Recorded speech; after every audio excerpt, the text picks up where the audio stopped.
It all started with a very simple idea. Tell the stories of how successful middle market CEOs made it to the corner office. I'm Brant Handley, founder and managing director of Resource Options International, or ROI.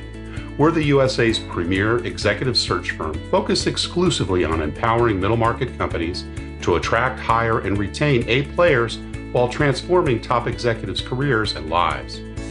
ROI's Into the Corner office is dedicated to discovering how middle market CEOs advance their career, and we're making these remarkable and sometimes quite unbelievable stories available to you for the very first time. Listen and learn about the challenges they've overcome, the interesting people they've met along the way, and the lessons learned that steered these executives' unique journey into a middle market corner office of their own. I know you enjoy these CEO stories as much as I've enjoyed recording them, so thank you for listening today. And if you like what you've heard, rate us on iTunes or wherever you get your podcasts. I'm looking forward to you joining me on the next great middle market CEO adventure into the corner office.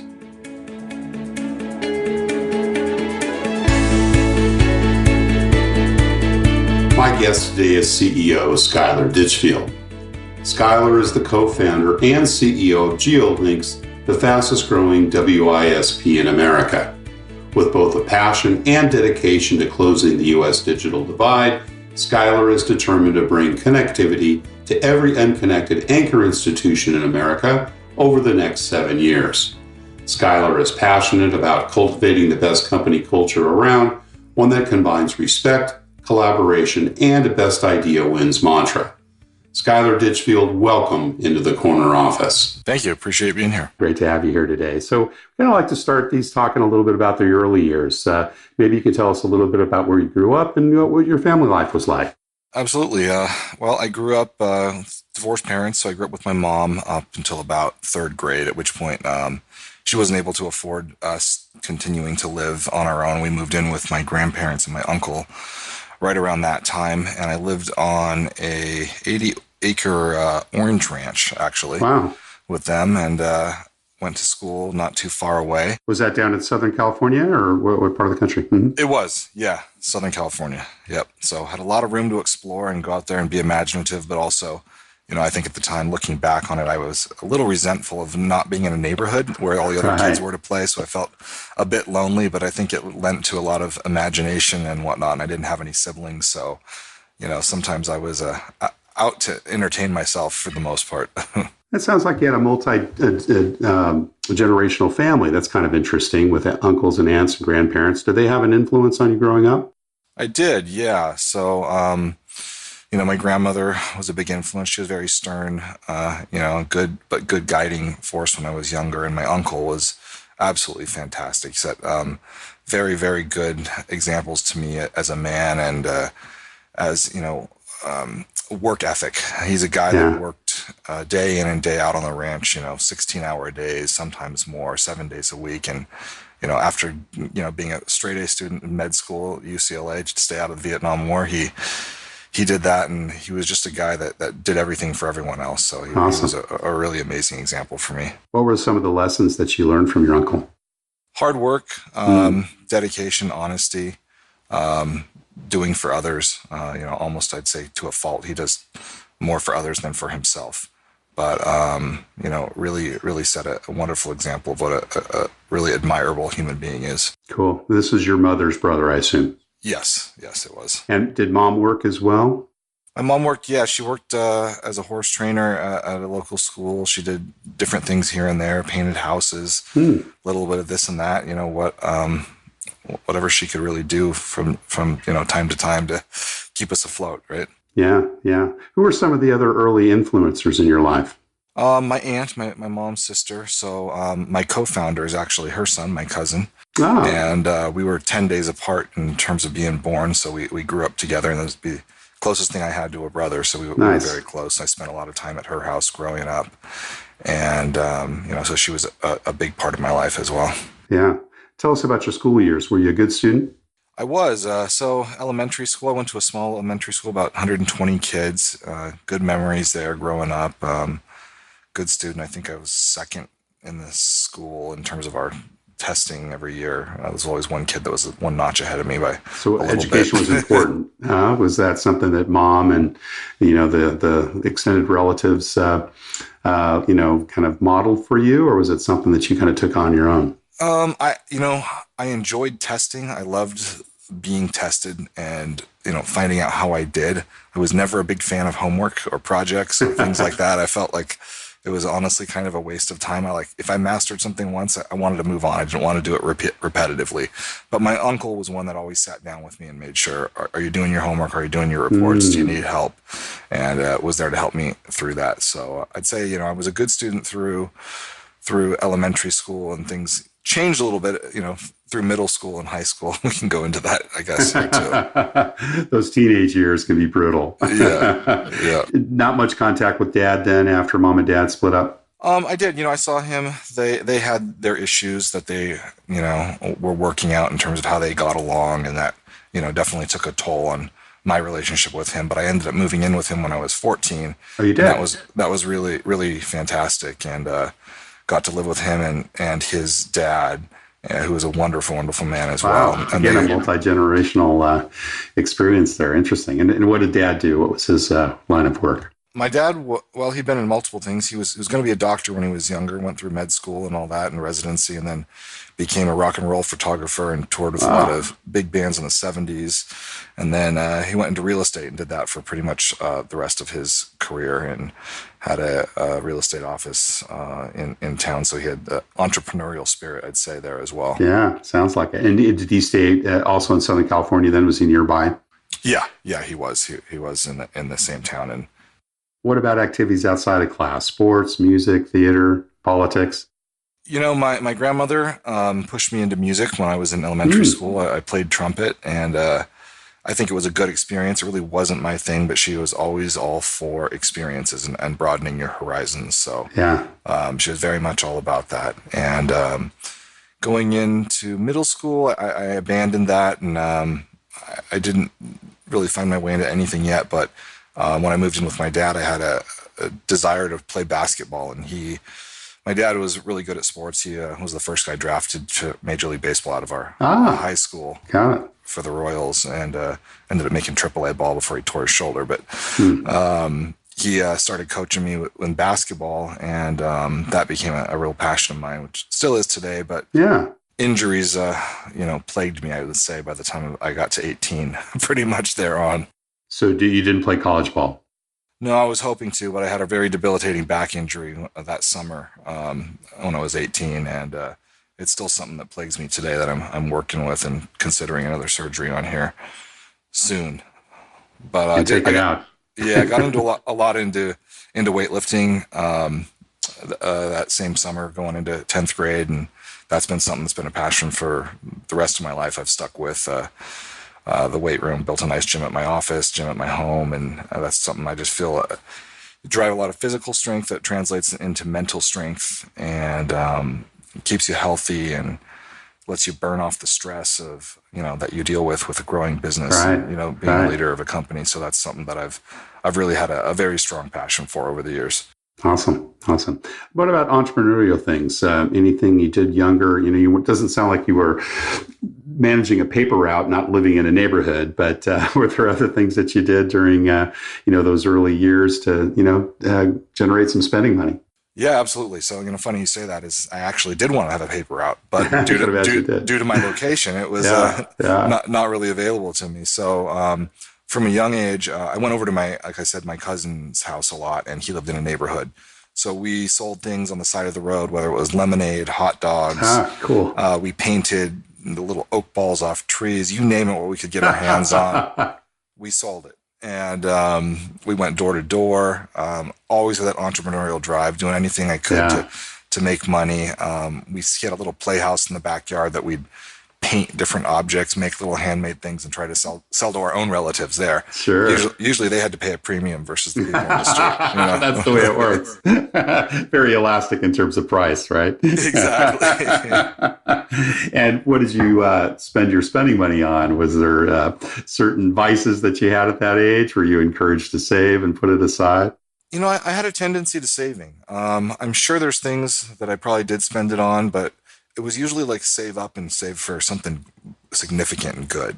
And then, as I went along, I found an opportunity. I remember in sixth grade, the school had eliminated sweets, and I decided I would start bringing them to school and selling them at a premium. That's great. So I adopted the pricing model of the the local theater, which was like $4 or $5 for an item that cost you maybe 50 cents, and I was making it 20 bucks a day, Nice. which was fantastic. But I got shut down pretty quick there. I can imagine. Yeah, right. Candy at school probably didn't go very well together with the administration. The kids lined up, and that was the problem. The line started getting a little too long. Got it. What about any jobs during high school or maybe your early years in college? Did you, work an hourly wage anywhere, or was it really the entrepreneurial things that drove your extra income? Yeah, no, I definitely wanted a job. So as I got into high school, I wanted to, make money any way possible.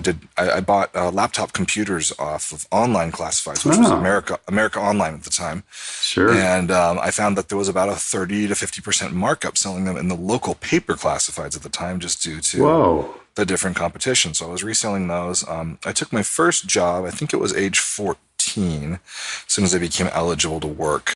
With a friend of mine working at a henna tattoo place out of a guy's garage where you would pack bags and oils and different things along those lines. And I think I was making $3.85 an hour, which was minimum wage at the time. Right. And I remember after doing it for a little bit, I made him an offer. I said, look, we're filling X number of bags per hour on average. Can you just pay me per bag instead of per hour? And he said, sure. Well, that motivated me to haul ass. Exactly. And after a couple of weeks, I was making $8-9 an hour. And I was going at a breakneck speed. It probably wasn't sustainable, but he decided no longer did he want to pay that, which I thought was actually not a good idea on his part, because I was producing, more per hour than he was getting before, and he was paying the same amount per bag. But when he took that away and went back to the hourly model, I lost my motivation, and that was another reminder to me of the, being an entrepreneur, you really get to control your own destiny and earning versus working for someone. Very much so. Well, was it kind of predestined that you'd go to college, Skyler, or what kind of was the motivation around that? I really never had anyone pushing me to college, and I didn't know what my route was and where I wanted to go. I was always very interested in computers, networking. That's something I had worked with growing up, as a hobby and whatnot with my cousin and friends and things along those lines. I did some web design work here and there towards the later years of high school for a local company, and some email marketing when spam marketing was still allowed back then. But didn't know anything about college, so I went to local junior college. Really had no direction. I think the only class I focused on was weightlifting at the time. And I did get a good grade in biology and English, and that's about it. I think it was into the second semester, I got a job offer for MCI WorldCom through a friend up in Silicon Valley, and working as a network engineer up there. And I flew up and ended up taking that job. And there's a little more to that story, obviously. But the pay at the time seemed astronomical to me, because everything was going boom with the .com thing in a good way. Now, what year was that, Scott? 99, 2000. Okay, just right at the brink, yeah. Yep. It wasn't too much longer that imploded, as you know, and their bankruptcy came. But I did well there. I was promoted pretty quickly to Network Engineer 3. But being the youngest guy in the facility, I took a pretty rough beating, I'll say, from the older guys, especially because I really understood the fundamentals of networking, even though I didn't have like the certifications and things that they had. Because a lot of people, you find at the time there was such a deficit in the workforce up there, is that you had guys switching from careers like as different as construction, going and taking, a 9-month class in Cisco routers. That was a huge pull, Yeah, and picking up a job because they could earn, 6 figures very easily. And they understood, the basics, but they didn't understand the fundamentals. So there were things that I could do by knowing, the fundamentals of networking, that I could work at a much faster pace. And, like I said, I'll spare you some of the 4-letter words, but I definitely took some verbal beatings while I was there. I can imagine. Did you ever go back to college, finish it up? So when I came back, I actually enrolled in some networking classes. I moved back down to my hometown, and these were specific Was this after the implosion of WorldCom? Yeah. Yeah, this was 2000, late 2000, maybe early 2001, roughly. And they had Cisco certified networking classes, which I enrolled in, and that piqued my interest because that's the platform I had been working on at MCI. And I took a job at a local computer shop that was actually in the town that my business is in now, Camarillo, California. Right. And they had a business model that I found interesting. It was sell the highest quality computer at the guaranteed lowest price. So that didn't put you in a pricing war with the budget Dell computers and those things out there. But if you were to make an apples-to-apples comparison, they guaranteed the lowest price. The fact of the matter was no one really built an apples-to-apples comparison computer. Therefore, they were selling, 20 to 40% higher than others and getting a better profit margin. And, going down to $13 an hour at that time was, a huge drop in pay from where I had been. And I remember on my second day at the job, I went to lunch and I sat and thought, I could do this and I can do it better. And I decided not to go back to work, and I left and I went home and I got started making my first flyer, and I scrapped together $500 and I took out an ad in a local magazine and started my own computer repair company. And that was really the start of my first real business. The entrepreneur came zooming back. It did. Did you hire people right away in that opportunity? Well, I partnered with a friend of mine that I had lost connection with, but had been friends with in high school that actually was in my Cisco networking class at Ventura College. And he loved the idea, wanted to do the same kind of business, was actually tinkering around with the idea of doing a computer repair and sales business at the time too. So, I'm living in the back room of my dad's house at the time. And we just launched it out of there.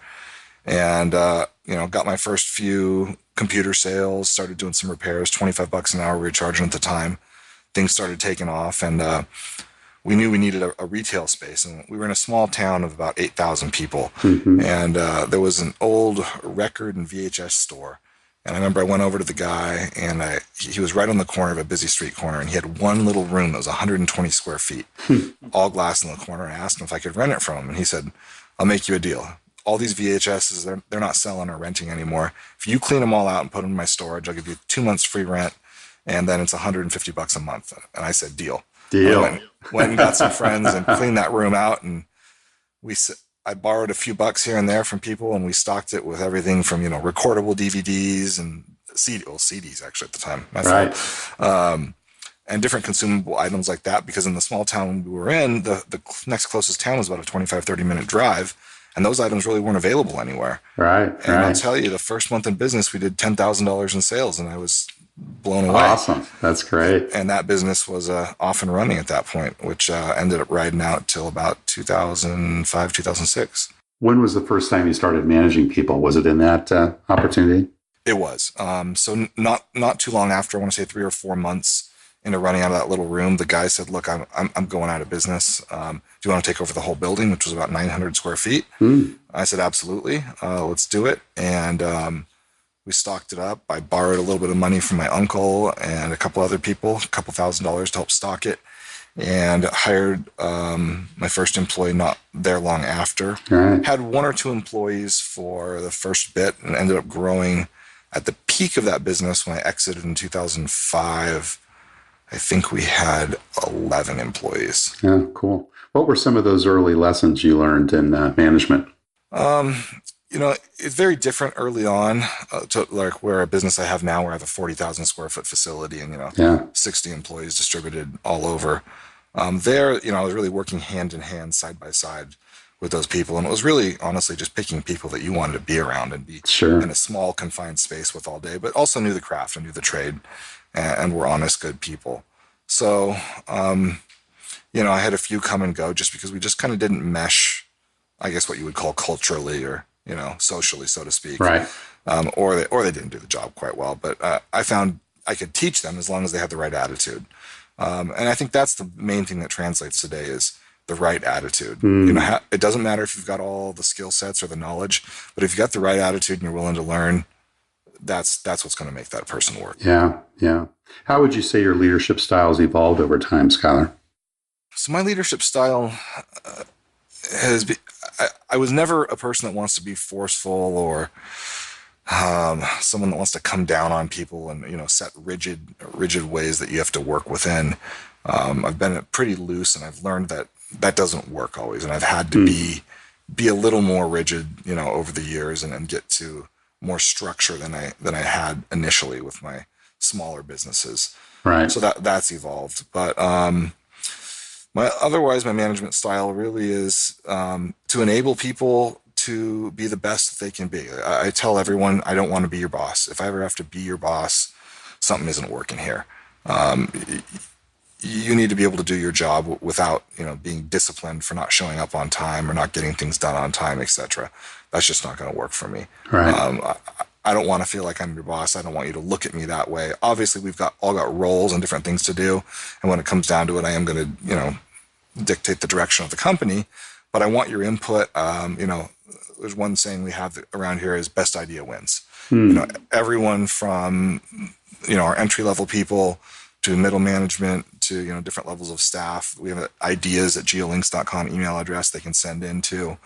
And I'll tell you, the best ideas come from the people that are in the trenches in their areas. Yeah, that's and you true. want to give them a voice. And I've got to continually remind them of that because, I don't know what's going on in some of the interworkings of finance or sales engineering or things along those lines. And until they bring those things up, I don't have an opportunity to fix them.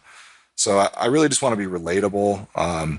And to me, you don't realize when you become unrelatable because you're still the same person to yourself. Right. But last year, when someone saluted me and said, "Hello, sir," and, it really kind of struck me as the way things were changing, right?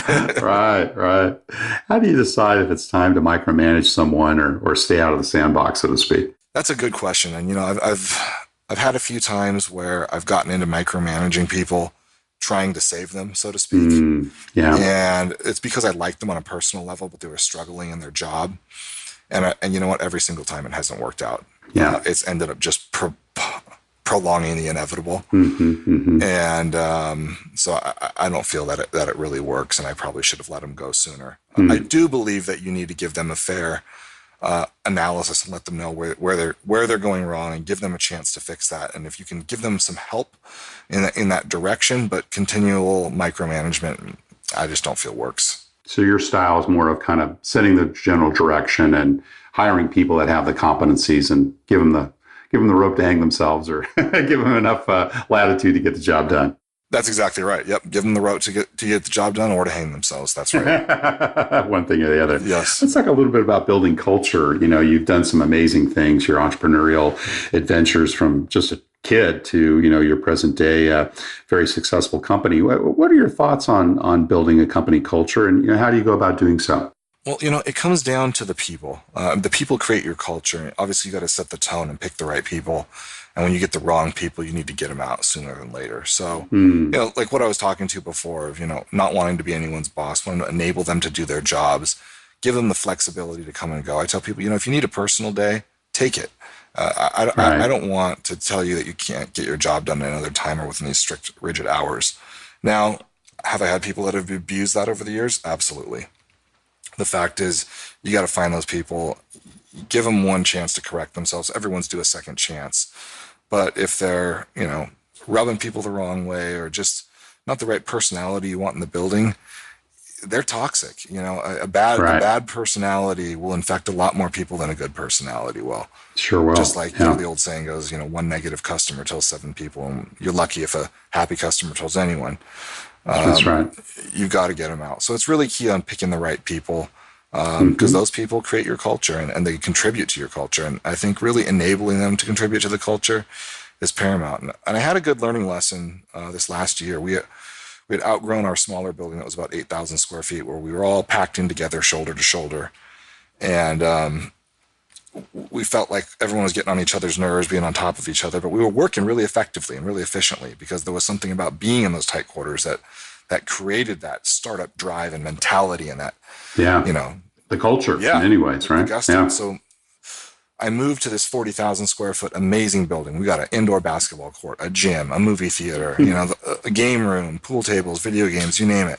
And I thought, well, great, let's spread everyone out over the building. This is our gift back, and it'll even boost the culture even more. Well, what I found out was by spreading everyone out so much, we lost a lot of accountability. We lost that intrinsic motivation of being up on top of one another, and productivity took a huge plummet. Wow. And that wasn't what I expected. And after a few months, we realized what was going on. And one, there had been a few bad hires and growing very quick, and we had to do a little weeding at that time. But I took everyone and I moved them all into 1/3 of the building, and that's where we're at now. And putting everyone closer together, I'll tell you, that fixed it really quick. Made a huge difference. Yeah, it's funny you say that. I remember coming back to the States after a long corporate career abroad, and I worked for a middle market company up in Santa Barbara, just up the road from you. And it was a cubicle type of an organization. And I'd never really worked in that before. There was a couple of managers that had offices, but most everybody was out in the cubes. And, I kind of questioned it a little bit because I'd been working in situations where there was a lot more privacy. And he said, Brant, this is the CEO founder. He said, Brant, it's like this. You might overhear a conversation, and it's not that you mean to, but you may get an idea. And there's nothing wrong with going up to that person and say, I didn't really mean to listen to your phone conversation, but that part that you're trying to find, I think I know where it is. And, that generates business. And I think that's your situation is proof to that. I think if people are in that close proximity, there's more of an opportunity to share and develop and learn and build that culture. Yep, I completely agree. And, early days up until just the last year or two, I sat right across from my sales pit, and I would hear calls going right, hear calls going wrong, and have the opportunity to correct those live pretty much all the time. And that was a real good thing. And I do miss that a little bit, being in an office, with the door closed now sometimes. But like you said, putting people close together really gives that opportunity to allow them to collaborate, listen, and feed off each other's energy, right? Right, particularly in the sales environment. Yeah. But what would you say is unusual or unique about your culture at GeoLinks, Skyler? The best idea wins mantra, I think. You won't find anyone pulling rank here or those types of things. I've never seen anyone shouting, yelling, degrading anyone, putting other people down, etc. And like I've told you, I've been a part of that on the receiving end myself firsthand in big companies and smaller companies over the years. I worked a lot before I became entrepreneur. I think I worked 14 different jobs. Granted, many of those stints were days or weeks because I knew I wanted to go back to being an entrepreneur. But I think the culture is very flexible, and that's what I like to allow. I mean, these people have lives. We all have lives, and to put the rigidity on it, you can't take a day here, you can't do this, you can't do that. It's about getting your work done. And I like to say, if you get your work done, I don't care what you do. If somehow you're Superman and you can work 5 hours a week and get outstanding results, well, God bless you. Fantastic, But that's not the reality, obviously. And we've got tons of people here that put in extra hours. I've had more people than I can count on one hand turn down raises in this company. So I can't put my finger on everything that I think's right, but I think it's just giving respect. Mutual respect across the board has created that buy-in to being a part of a team that you want to contribute to and be a part of. You've talked a lot about the importance of people, and it's no big surprise you're successful because of it. But tell us a little bit about what you look for when you're making bets on the people you invest in. Yeah, that's when we're always trying to refine and get better at, especially after we've seen a bad hire or something along those lines. And we started doing something a couple of years ago that was the directive of my chairman and first investor, was a what we call an assessment center. And it's putting people through live scenarios, and it becomes a panel interview to begin with, and then going through what some live scenarios would be in their typical job role. And then there's some questions in there that are geared toward hypothetical situations within the company that help judge character as well. And I remember when we hired our president he was CTO first and became president about 3 or 4 years ago. And he passed away just a year ago, a couple months ago. Great guy, absolute wonderful guy, became one of my best friends. But he went through, I remember, and being, a executive level role, the parts that determined what we felt to be, his honesty quotient, so to speak. And I remember my chairman, who's a psychologist, said, I've never seen anyone score higher. And I'm going to botch exactly what the question was. There was a multitude of questions, but there was one of them that was, say one of the partners of the company comes to you and says, I think this is being done wrong by this other partner. I would like to just talk to you about this. Let's figure out how we can handle it, et cetera, et cetera. And his answer, how do you handle this? What are you going to do about it? Are you going to work with him on solving it? Are you going to, there weren't multiple choices, but those are the potential multiple choices.